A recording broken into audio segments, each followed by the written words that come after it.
Hello everyone. Date है आज की 15 अक्टूबर 2020 Thursday. In this video we are going to completely analyze the news and as well as editorial of the Hindu. इस video में हम complete the Hindu newspaper का analysis करेंगे, साथ ही साथ एडिटोरियल का भी एनालिसिस करेंगे। So before we begin, subscribe to our channel. So now first news is that 16 killed after overnight rain wreck havoc in Hyderabad. Hyderabad में रेन फेट की वजह से 16 पर्सन जो हैं उनकी जान चली गई। सो इसमें न्यूज़पेपर जो है, न्यूज़पेपर में आप अपने लिए इम्पोर्टेंट क्या है, ये जो 16 पर्सन हैं इनकी जो लाइफ चली गई है रेन की वजह से, तो उसको सिलेबस के साथ कैसे रिलेट करेंगे, कैसे सिलेबस के साथ रिलेट करके उसमें से जो मीनिंगफुल आंसर हैं फाइंड करेंगे।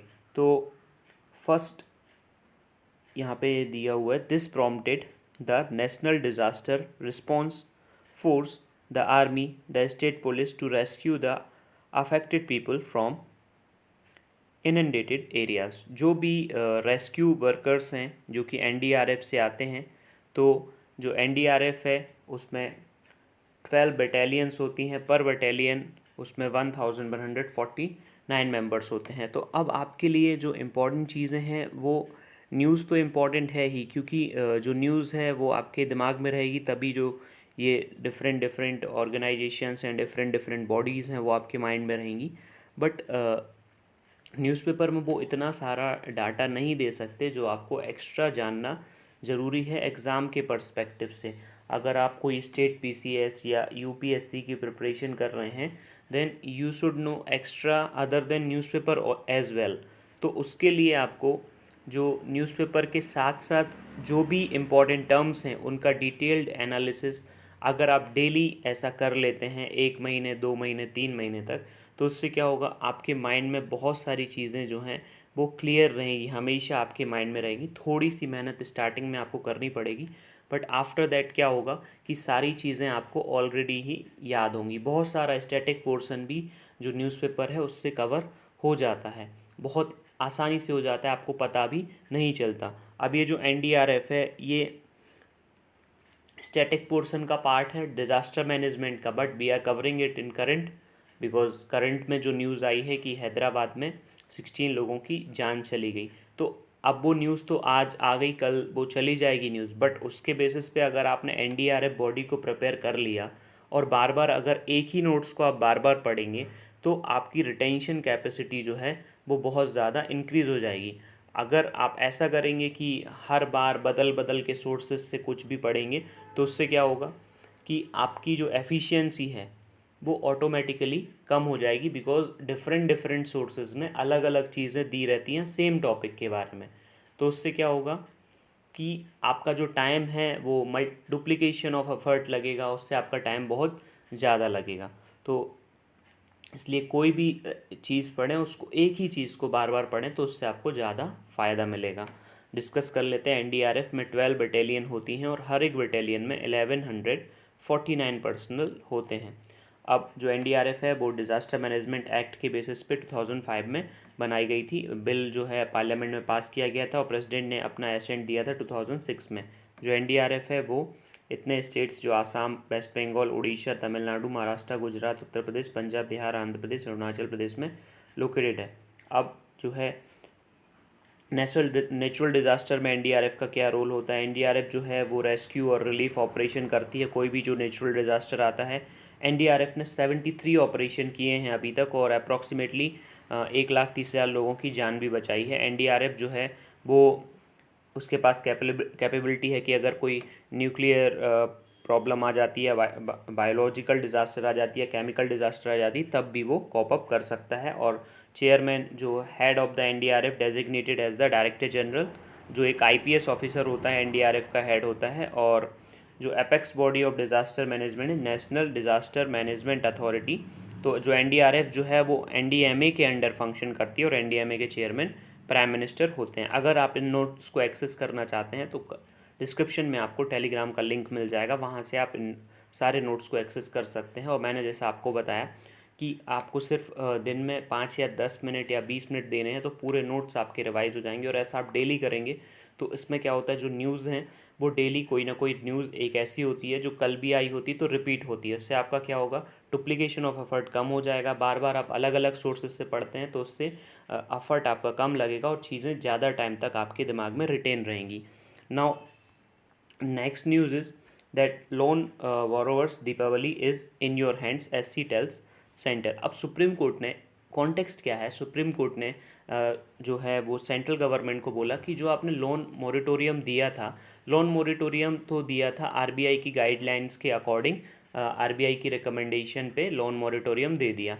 बट अब लोन मोरिटोरियम दिया है मतलब आपको लोन अभी फिल नहीं करना है इन 6 मंथ में, बिकॉज पेंडेमिक की वजह से लोगों का काम वगैरह बंद है तो वो लोन पे नहीं कर पा रहे हैं। तो उसके बेसिस पे NDRF से बोल दिया कि उसके बेसिस पे RBI ने बोल दिया कि हाँ लोन पे अभी मत कीजिए। लेकिन जो बैंक हैं वो क्या कर रहे हैं, ये जो लोन है वो तो लेंगे ही, साथ में लोन के ऊपर जो कंपाउंड इंटरेस्ट है, लोन के इंटरेस्ट के ऊपर जो इंटरेस्ट है कंपाउंड इंटरेस्ट, वो भी लेंगे। तो उसके बेसिस पे जो SC ने, जो सुप्रीम कोर्ट है, उन्होंने बोला है सेंट्रल गवर्नमेंट से कि इसके बारे में आप क्या करने जा रहे हैं। तो सेंट्रल गवर्नमेंट ने बोला है कि 15 नवंबर तक नोटिफाई करेंगे। तो उसके बेसिस पे सुप्रीम कोर्ट का कहना है कि आप इस काम को थोड़ा जल्दी कीजिए, बिकॉज 15 नवंबर तक तो दीपावली भी आ जाएगी। तो आप कैसे मतलब उनको फिर कॉमन मैन को क्या रिलीफ देंगे उसके बेसिस पे।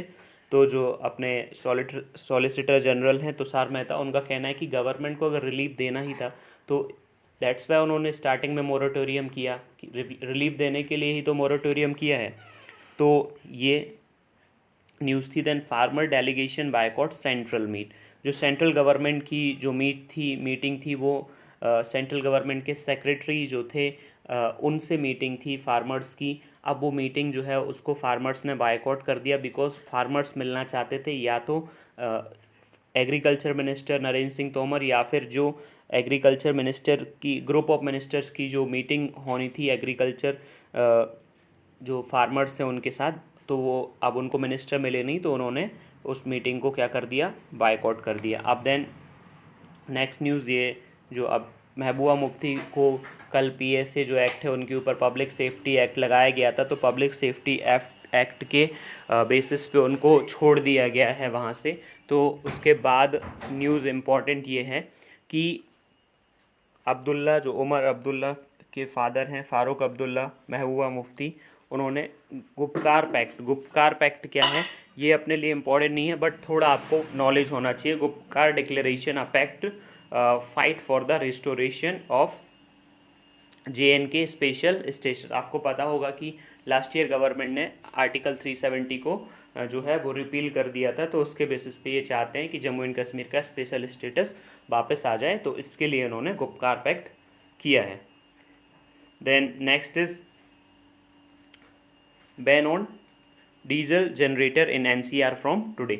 जो डीजल जनरेटर हैं उनको नेशनल कैपिटल रीजन से जो है वो बैन कर दिया गया है, बिकॉज एयर क्वालिटी जो है दिल्ली और गुरुग्राम में वो बहुत ही ज़्यादा वर्सन हो गई है, बहुत ही ज़्यादा ख़राब हो गई है। तो उसके बेसिस पे CPCB के डाटा को लेते हुए डीजल जनरेटर्स को NCR से बैन कर दिया गया है। अब जो एयर क्वालिटी है वो पुअर कंडीशन में थी और फिर वो वेरी पुअर हो गई है, थर्सडे तक हो जाएगी। मींस आज गवर्नमेंट की जो मॉनिटरिंग एजेंसी है, system of air quality and weather forecasting research. अब देखिए आप, यही आपके लिए इम्पॉर्टेंट है कि SAFAR क्या है, what is SAFAR, how it is work, who has designed it, किसने इसको डिज़ाइन किया और कैसे इसको मतलब किया गया। और ये सारी चीज़ें आप न्यूज़पेपर में सिर्फ आपको SAFAR दिया है, हो सकता है कि कभी आपको उसकी वर्किंग दे दी जाए, बट आपको तो डेली पढ़ना है। If SAFAR came then you have to read it once again and again. तो अगर आप उसको बार बार रीड करेंगे तो देन व्हाट विल हैपन, आपका जो काम है वो बहुत आसान हो जाएगा, सारी चीज़ें आपके माइंड में रिटेन रहेंगी, तो there will be no problem at all. तो सिस्टम ऑफ एयर क्वालिटी, अब मैं इसको SAFAR ही बोलूँगा। तो जो system of air quality and weather forecasting research है वो एक नेशनल इनिशिएटिव है जो कि मिनिस्ट्री ऑफ अर्थ साइंस ने इंट्रोड्यूस किया था एयर क्वालिटी को मॉनिटर करने के लिए। मेट्रोपॉलिटन सिटी जो कि बड़ी बड़ी सिटीज़ होती हैं जैसे गुड़गांव है, दिल्ली है, मुंबई है, चेन्नई है, दीज सिटीज़ उन सिटीज़ में मॉनिटर करने के लिए, वेदर को मॉनिटर करने के लिए कि कैसा रहता है एंड साथ में जो ओवरऑल पॉल्यूशन लेवल है and location specific air quality of the city. अब जो सिस्टम है वो इंडिजिनसली मींस इंडिया में ही डेवलप किया गया, जो कि Indian institute of tropical metrology IITM ने पुणे ने डेवलप किया, और इसको यूज़ करता है कौन? Indian meteorological department. आप मुझे ये बता दीजिए कि इंडियन मेट्रोलॉजिकल डिपार्टमेंट का जो हेड ऑफिस है वो इंडिया में कहाँ पे है? इंडियन मेट्रोलॉजिकल डिपार्टमेंट का जो हेड ऑफिस, देन इसका वर्क क्या है? इसमें जाइंट एक ट्रू कलर LED डिस्प्ले होती है जो real time air quality index देती है 24/7 कलर कोडिंग के बेसिस पे, डिफरेंट कलर देती है, और 72 आवर्स पहले ही ये एडवांस फोरकास्ट करती है। अब ये जो प्रोजेक्ट है इसका अल्टीमेट एम क्या है? लोगों के अंदर अवेयरनेस जनरेट करना, जनरल पब्लिक के अंदर, कि पॉल्यूशन फैल रहा है, जिससे कि सिटीज़ में लोग पॉल्यूशन कम करें और एयर क्वालिटी इसके बेसिस पे इम्प्रूव हो सके। आप ये नोट्स एक्सेस करके सारी चीज़ें पढ़ सकते हैं। देन ये मॉनिटर करती है जो वेदर पैरामीटर है, जैसे कि temperature, rainfall, humidity, wind speed and wind direction, UV radiation, solar radiation, ये सारी चीज़ें ये मॉनिटर करती हैं। और इसमें जो पॉल्यूटेंट्स मॉनिटर किए जाते हैं वो है PM 2.5, particulate matter 2.5, PM 10, particulate matter 10, then ozone, carbon monoxide, nitrogen oxide, sulphur dioxide, benzene, toluene, xylene and mercury. जो वर्ल्ड मेट्रोलॉजिकल ऑर्गेनाइजेशन है वो रिकॉग्नाइज करता है सफ़र को as a prototype activity on the basis of high quality control and standard mentioned in its implementation. मतलब government ने जो इसके इम्प्लीमेंटेशन को करने के लिए जो हाई क्वालिटी रखी है और इसमें स्टैंडर्ड को मेंटेन किया है, उसके बेसिस पे इसको एक प्रोटोटाइप एक्टिविटी बताया पूरे वर्ल्ड में। मतलब हर एक कंट्री को इसको इम्प्लीमेंट करना चाहिए। अब नेक्स्ट वहाँ पे इम्पोर्टेंट अपने लिए न्यूज़ में था CPCB, central pollution control board. तो CPCB को एक बार देख लेते हैं। जो CPCB है वो central pollution control board of India, ये एक स्टैट्यूटरी ऑर्गेनाइजेशन है under ministry of environment, forest and climate change, और ये बनाया गया था 1974 में under the water prevention and control pollution act and later. अब पहले तो इसको water prevention and control of pollution act के अंडर बनाया गया था, बट इसकी जो फंक्शन एंड रिस्पॉन्सिबिलिटी है वो air prevention and control pollution act में दी हुई हैं। अब जो वाटर पॉल्यूशन है और एयर पॉल्यूशन है उसकी ये डेफिनेशन है, तो ये आपको पता है, ये इम्पॉर्टेंट नहीं है। It coordinates the activities of, ये जो CPCB है वो स्टेट जो पॉल्यूशन कंट्रोल बोर्ड हैं उनकी जो एक्टिविटीज़ है उनके बीच में कोऑर्डिनेट करता है और उनको टेक्निकल असिस्टेंस और गाइडेंस प्रोवाइड करता है, जो भी उनके बीच में डिस्प्यूट्स आते हैं उनको। अब CPCB का ऑर्गेनाइजेशनल स्ट्रक्चर, मतलब ऑर्गेनाइजेशन जो इसका है वो किस तरह से होता है? CPCB का एक चेयरमैन होता है, उसके बाद उसके मेंबर सेक्रेटरी होते हैं और फिर अदर मेंबर्स होते हैं। और CPCB जो है वो बहुत सारे फंक्शन परफॉर्म करते हैं, और मेनली जो 9 फंक्शंस हैं वो कुछ इस तरह से हैं। सबसे पहले वो पॉल्यूशन असेसमेंट करते हैं, then research and development, then standard बनाते हैं, गाइडलाइन बनाते हैं कि किस तरह से कोई पर्टिकुलर इंडस्ट्री को कितना एमिशन करना चाहिए, और अपना जो एफ्लुएंट है उसको कैसे, एफ्लुएंट मतलब जो उनकी इंडस्ट्रीज से निकलने वाला जो वेस्ट होता है उसको कैसे उसका ट्रीटमेंट करना चाहिए। Then training, then information database management and library.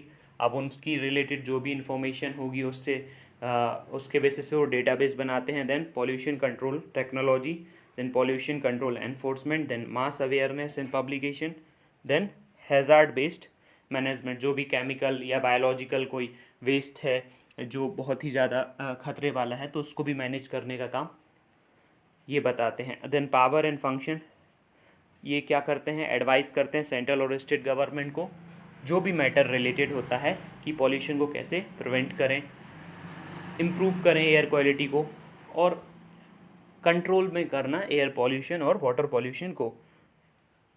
बहुत सारे जो प्रोग्राम हैं एयर और वाटर पॉल्यूशन को प्रिवेंट करने के, इनको भी ये डिज़ाइन करते हैं। Then planning and organising training programme for people involve in activities for prevention and improvement. अब जो भी स्कैवेंजर्स हैं, जो वर्कर्स हैं, जो इस काम में लगे रहते हैं, उनके लिए भी ये पॉलिसीज़ फ्रेम करते हैं। देन नाउ नेक्स्ट न्यूज़ यहाँ पे अपने लिए इम्पोर्टेंट नहीं है। देन नेक्स्ट वन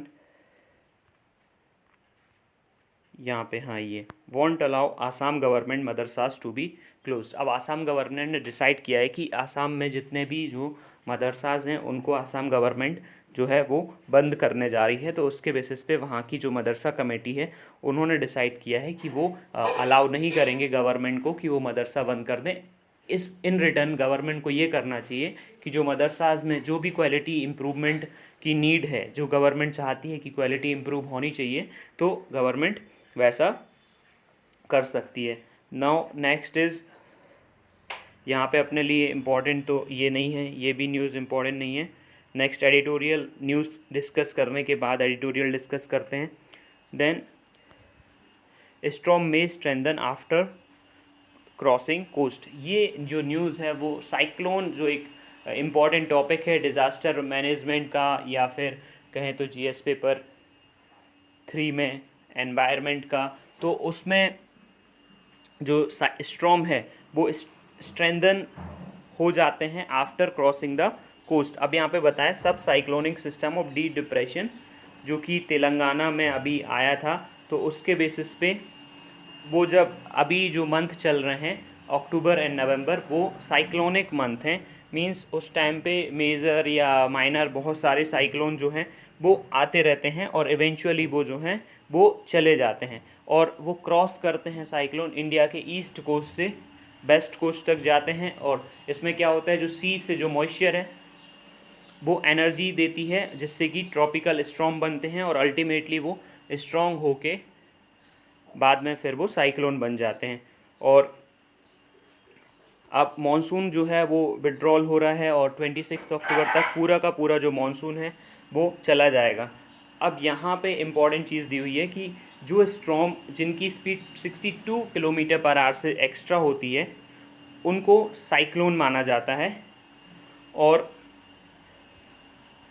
यहाँ पे कुछ साइक्लोन के एग्जांपल दिए हुए हैं, एक बार नोट्स के बेसिस पे साइक्लोन को डिस्कस कर लेते हैं। तो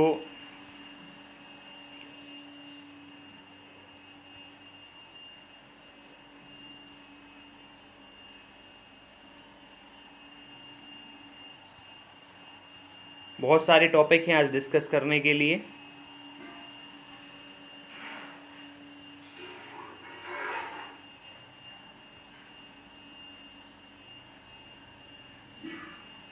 देन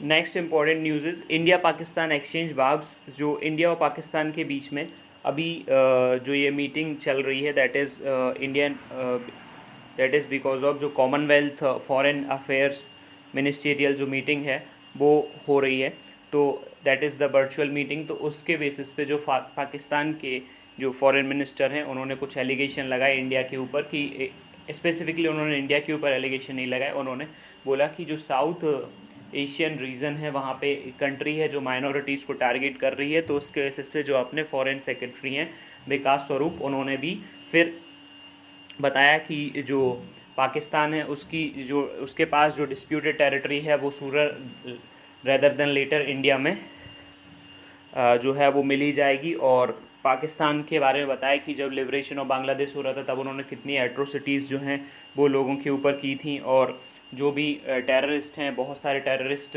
पाकिस्तान की जो टेरिटरी है उसमें रहते हैं। तो this the next one is, यहाँ से जो इम्पोर्टेंट अपने लिए हो जाता है टर्म, आपने ऑब्जर्व किया होगा कॉमनवेल्थ। तो आपको कॉमनवेल्थ के बारे में नोट्स से, यहाँ ये नोट्स से आपको कॉमनवेल्थ के बारे में इंफॉर्मेशन मिल जाएगी। तो आप यहाँ से कॉमनवेल्थ ऑफ नेशंस के बारे में पढ़ सकते हैं। It is written here about the commonwealth of nation.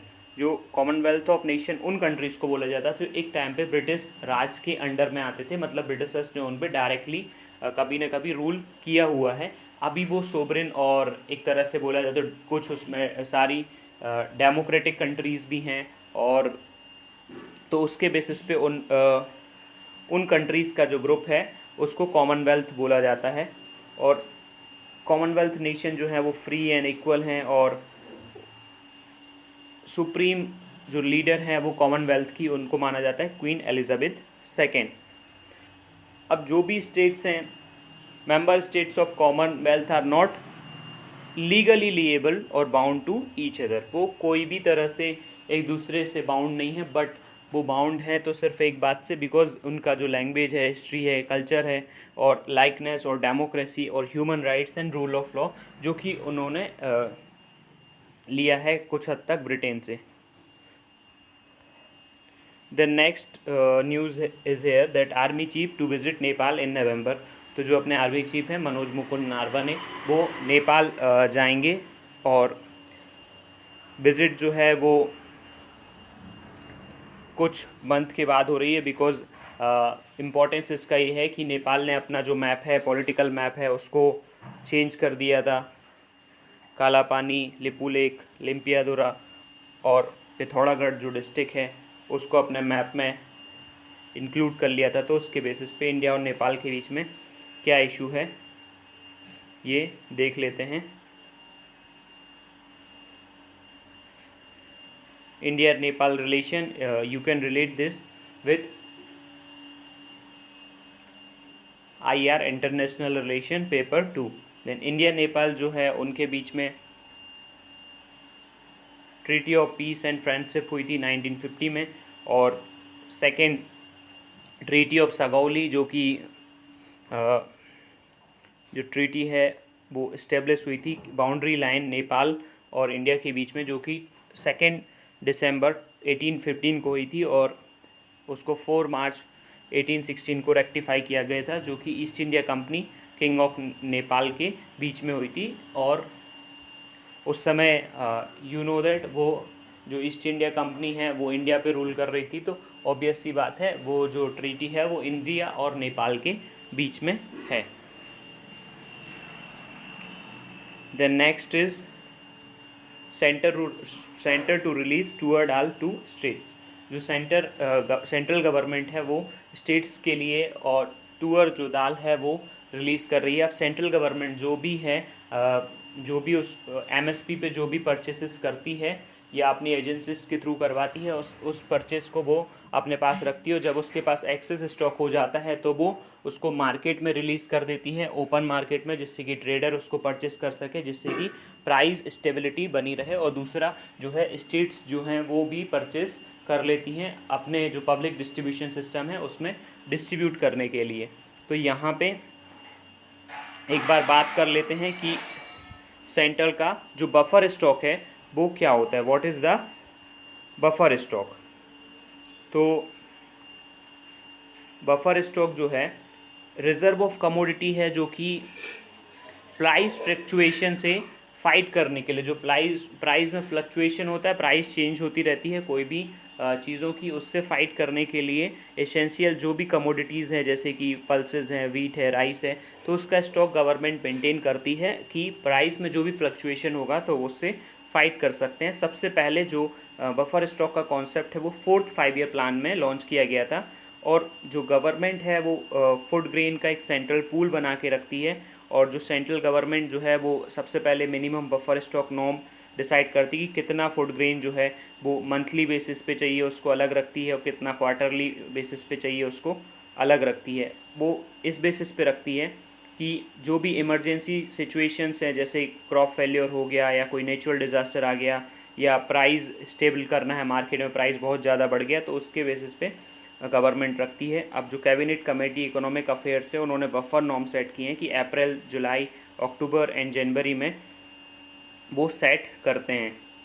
अब दिसंबर 15, 2015 में ये डिसाइड किया कि गवर्नमेंट जो है वो बफर स्टॉक क्रिएट करेगी पल्सेस का, जिसमें कि 1 लाख टन जो पल्सेस हैं वो रखी जाएगी बफर स्टॉक में, जिससे कि प्राइस में अगर कोई भी फ्लक्चुएशन आएगा तो वो पल्सेस को रिलीज़ करेंगे मार्केट में, जिससे कि जो प्राइस है वो स्टेबल हो जाएगा। अब गवर्नमेंट जो एजेंसी है national agriculture cooperative marketing federation, वो क्या करती है, और small farmers agri business consortium and food corporation of India, ये फार्मर्स से प्रोक्योर करते हैं जो भी उनकी फसल होती है MSP पे। अब गवर्नमेंट के जो हैं बफर नॉर्म्स भी हैं, गवर्नमेंट ने जो स्ट्रेटेजिक रिजर्व भी बना के रखे हैं 30 लाख टन बीट के लिए और 20 लाख टन जो है वो राइस के लिए। अब गवर्नमेंट जो है फूड ग्रेन स्टॉक नॉर्म्स नाम से टर्म यूज़ करती है, अपने लिए इम्पॉर्टेंट नहीं है। अब food security for meeting shortfall in procurement, जो 4 मंथ ऑफ रिक्वायर्ड जो भी फूड ग्रेन होता है वो टारगेटेड पब्लिक डिस्ट्रीब्यूटिंग सिस्टम में बांट दिया जाता है, और सरप्लस जो है उसको बफर स्टॉक में रख लिया जाता है। सरप्लस को गवर्नमेंट मार्केट में रिलीज़ कर देती है अगर प्राइस को स्टेबल करना होता है तो। ये इंपॉर्टेंट न्यूज़ है। Then next one, Nagaland government calls meeting to talk peace deal. जो नागालैंड की गवर्नमेंट है, उनके जो चीफ मिनिस्टर है नेफ्यू रियो, उन्होंने जो भी वहाँ की सिविल सोसाइटी ग्रुप्स हैं, मतलब वहाँ पे जो चर्च की अथॉरिटीज़ हैं या जो नागाज में जो सिविल सोसाइटी ग्रुप हैं, उनको मीटिंग में बुलाया। हालांकि गवर्नमेंट ने जो national socialist council of Nagaland IM उसको जो है वो नहीं बुलाया, ना ही उन्होंने जो 7 नागा वहाँ पे जो नेशनलिस्ट पॉलिटिकल ग्रुप हैं उनका जो ग्रुप है उनको भी वहाँ पे इनवाइट नहीं किया गया, बिकॉज गवर्नमेंट का कहना है कि अभी वहाँ पे सिर्फ सिविल सोसाइटी की मीटिंग है, जिसमें कि चर्च और जो नागा हो एंड प्रोमिनेंट जो भी पर्सन्स हैं उनको बुलाया जा रहा है। अब नागा जो डायलॉग है, जो नागा पीस अकॉर्ड हुआ था 2015 में, उसके बाद से अभी सिचुएशन ख़राब है, बिकॉज नागा जो पीस अकॉर्ड हुआ था उसमें जो इंटरलोकेटर थे एन रवि, उनका बायकॉट कर दिया गया था कि जो भी NSCM IM जो भी है उन्होंने उनसे डायलॉग करने के लिए मना कर दिया था। अब इशू क्या है नागालैंड का, नागालैंड जो है वो वहाँ पे जो रहने वाले जो नागा पीपल हैं वो डिमांड कर रहे हैं, NSCM जो वहाँ की पार्टी है वो डिमांड कर रही है कि जो नागालैंड है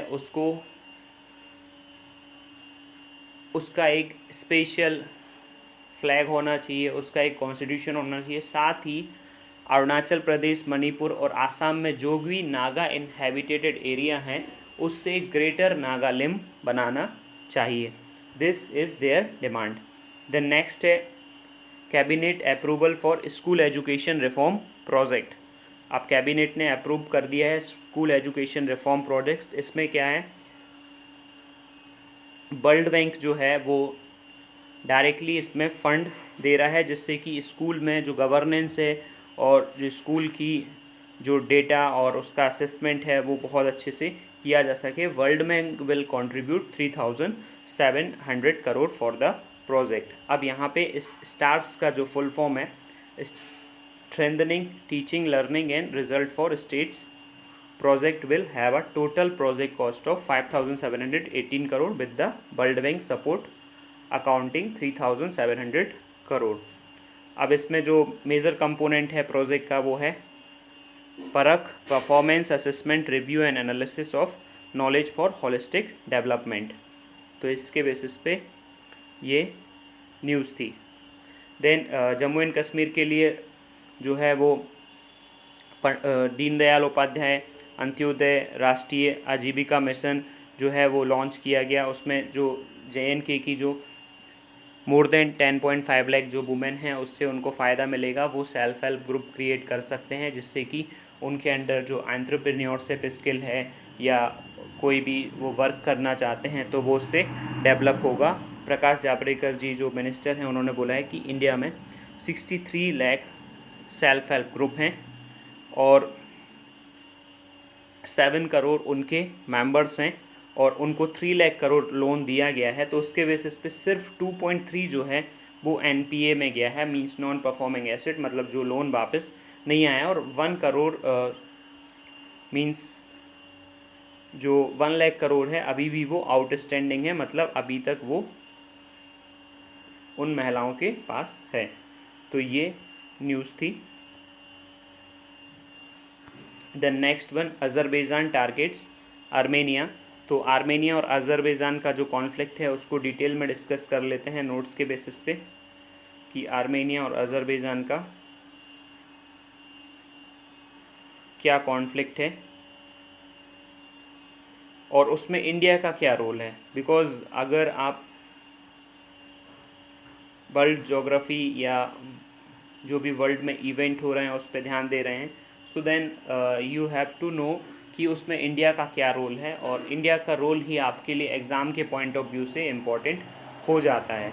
जो नारगिनो कराबैक रीजन है वो सेंटर ऑफ कॉन्फ्लिक्ट है, बिकॉज वो अज़रबैजान में लोकेटेड है, लेकिन पॉपुलेटेड उनसे है, वैसे लोग वहाँ पे रहते हैं जो कि जिनकी एथनिसिटी आर्मेनिया से ज़्यादा कुछ हद तक मैच करती है, बिकॉज आर्मेनिया में क्रिश्चियंस रहते हैं, और जो नारगुनो कराबक रीजन है वहाँ पे भी मोस्टली क्रिश्चियंस रहते हैं। और यहाँ पे जो ये अज़रबैजान है वो एक मुस्लिम सिया मेजॉरिटी कंट्री है। तो अब आप सिचुएशन ऐसे ही समझ सकते हैं जैसे अपने जम्मू एंड कश्मीर में बहुत पहले ऐसी सिचुएशन थी जहाँ पे जो महाराजा हरी सिंह जम्मू एंड कश्मीर के वो एक हिंदू रूलर थे, लेकिन वहाँ पे रहने वाली पूरी तरह से जो पॉपुलेशन थी वो मुस्लिम थी। तो उसके बेसिस पे सेम सिचुएशन वहाँ पे है। अब कॉन्फ्लिक्ट जो है, बैकग्राउंड ऑफ कॉन्फ्लिक्ट क्या है, वो प्री सोवियत एरा से इनका जो है वो कॉन्फ्लिक्ट का इशू चल रहा है। Meeting point of Ottoman, Russian and Persian empires.